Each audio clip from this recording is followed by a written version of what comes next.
సుమన్ టీవీలో మీ personal and business promotions కోసం కింది నెంబర్కి కాంటాక్ట్ చేయండి. పందెం కాయడం ఆ తర్వాత పందెంలో గెలవడం చాలా మందికి ఇష్టం.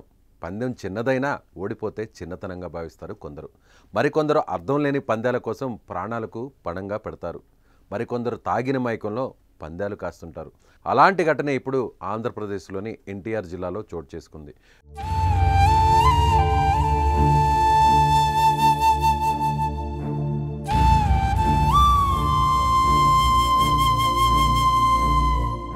₹2,000 పందెం కాసి వాగులో దూకిన ఓ యువకుడు కనపడకుండా పోవడం ఆ కుటుంబంలో విషాదాన్ని నింపింది. ఎన్టీఆర్ జిల్లా నందిగామలో ₹2,000 కోసం వాగులో దూకాడు గోపీచంద్ అనే యువకుడు. రోసయ్య గోపీచంద్ మధ్య పందెం కుదిరించింది. ఇద్దరూ వాగులోకి దూకి ఎవరు ముందు ఒడ్డుకు చేరిగితే వారికి 2,000 ఇచ్చేలా పందెం వేసుకున్నారు.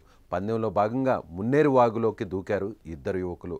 అయితే దూకిన తర్వాత రోసయ్య ఒడ్డుకు చేరాడు. కానీ మాడుగుల గోపీచంద్ అనే యువకుడు మాత్రం గల్లంతయ్యాడు. ఇక సమాచారం తెలుసుకున్న పోలీసులు, స్థానికులు గోపీచంద్ కోసం ఎంత గాలించినా ఉపయోగం లేకుండా పోయింది. గోపీచంద్ ఆచూకీ లభించలేదు. అయితే మద్యం మత్తులో ఇలా చేశారని పోలీసులు గుర్తించారు. కానీ మద్యం మత్తులో మామూలుగా చేసిన ₹2,000 పందెం ఓ నిండు ప్రాణాన్ని బలి తీసుకుంది.